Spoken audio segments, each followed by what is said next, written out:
2 Samuel pasal 15. 2 Samuel pasal 15. Sesudah itu Absalom menyediakan baginya sebuah kereta serta kuda dan 50 orang yang berlari di depannya.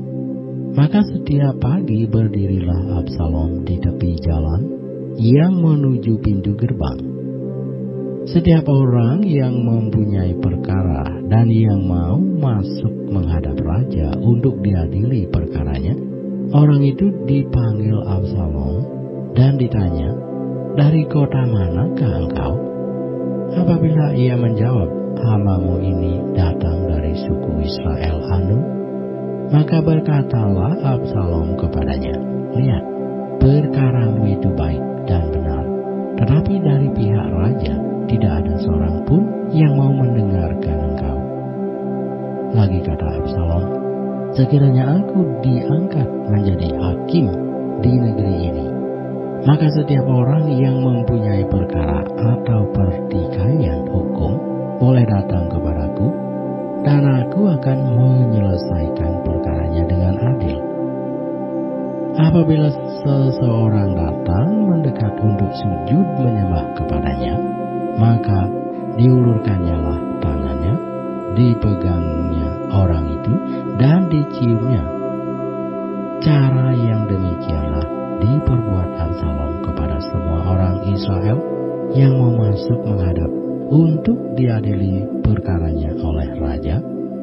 Dan demikianlah Absalom mencuri hati orang-orang Israel.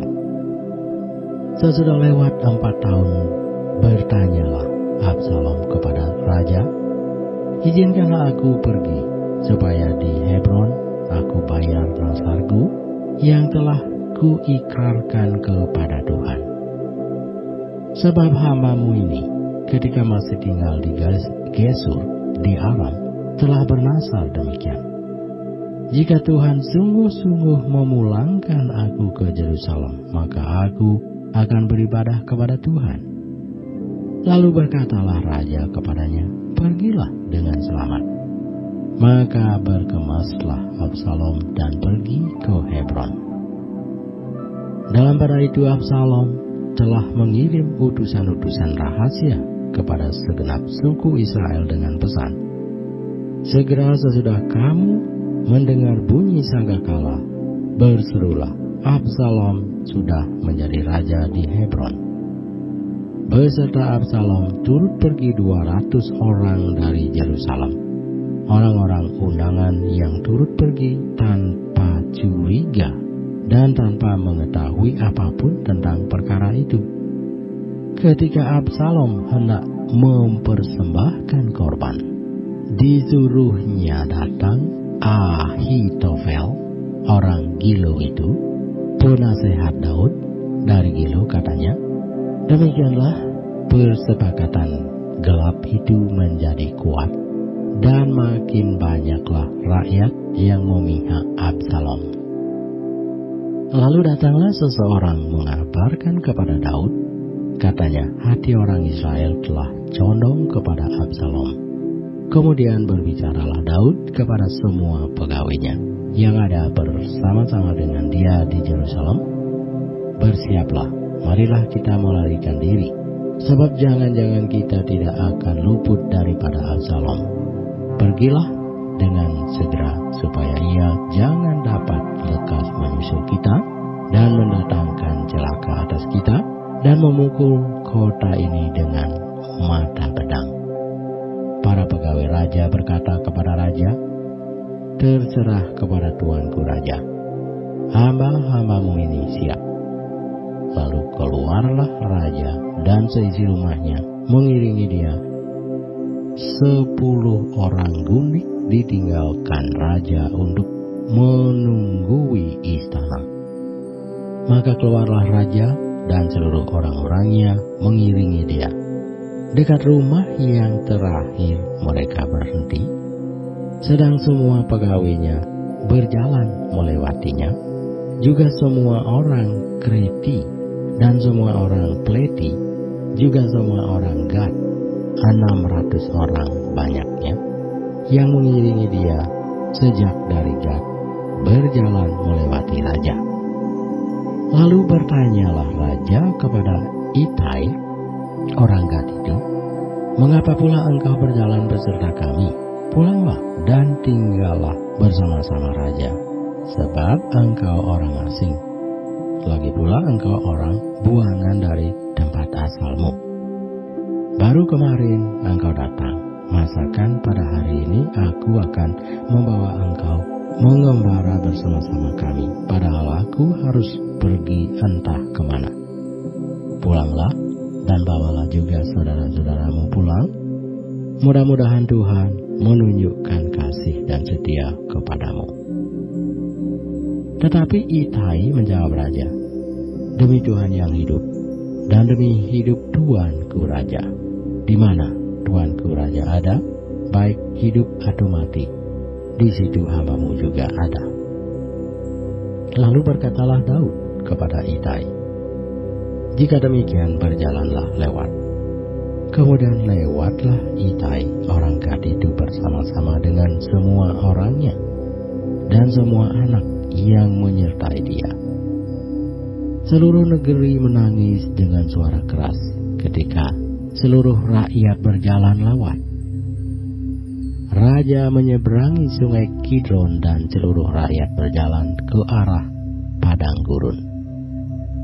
Dan lihat juga Sadok ada di sana beserta semua orang Lewi, pengangkat tabut perjanjian Allah. Mereka meletakkan tabut Allah itu. Juga Abiatar ikut datang sampai seluruh rakyat dari kota selesai menyeberang. Lalu berkatalah raja kepada Sadok, "Bawalah tabut Allah itu kembali ke kota. Jika aku mendapat kasih karunia di mata Tuhan, maka ia akan mengizinkan aku kembali, sehingga aku akan melihatnya lagi, juga tempat kediamannya. Tetapi jika ia berfirman begini, 'Aku tidak berkenan kepadamu,' maka aku bersedia, biarlah dilakukannya kepadaku apa yang baik di matanya." Lagi berkatalah raja kepada Sadok imam itu, "Jadi engkau dan Abiatar pulanglah ke kota dengan selamat beserta anakmu masing-masing, yakni Ahimaas anakmu dan Yonatan anak Abiatar. Ketahuilah aku akan menanti di dekat tempat-tempat penyeberangan ke padang gurun sampai ada kabar dari kamu untuk memberitahu aku." Lalu Sadok dan Abiatar membawa tabut Allah itu kembali ke Yerusalem, dan tinggallah mereka di sana. Daud mendaki bukit Zaitun sambil menangis. Kepalanya berselubung, dan ia berjalan dengan tidak berkasut. Juga seluruh rakyat yang bersama-sama dengan dia masing-masing berselubung kepalanya, dan mereka mendaki sambil menangis. Ketika kepada Daud dikabarkan demikian, Ahitofel ada di antara orang-orang yang bersepakat dengan Absalom, maka berkatalah Daud, "Gagalkanlah kiranya nasihat Ahitofel itu, ya Tuhan." Ketika Daud sampai ke puncak, ke tempat orang sujud menyembah kepada Allah, maka datanglah Husai orang Arki, mendapatkan dia dengan jubah yang terkoyak dan dengan tanah di atas kepala. Berkatalah Daud kepadanya, "Jika engkau turut dengan aku, maka engkau menjadi beban kepadaku nanti.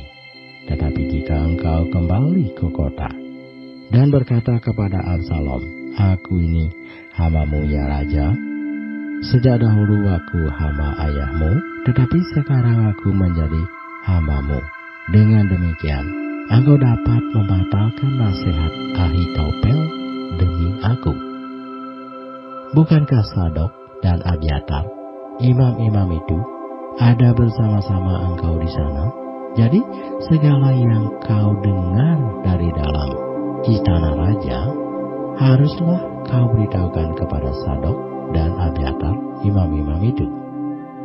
Ingatlah, di sana bersama-sama dengan mereka ada kedua anak mereka, Ahimaas, anak Sadok, dan Yonatan, anak Abiatar.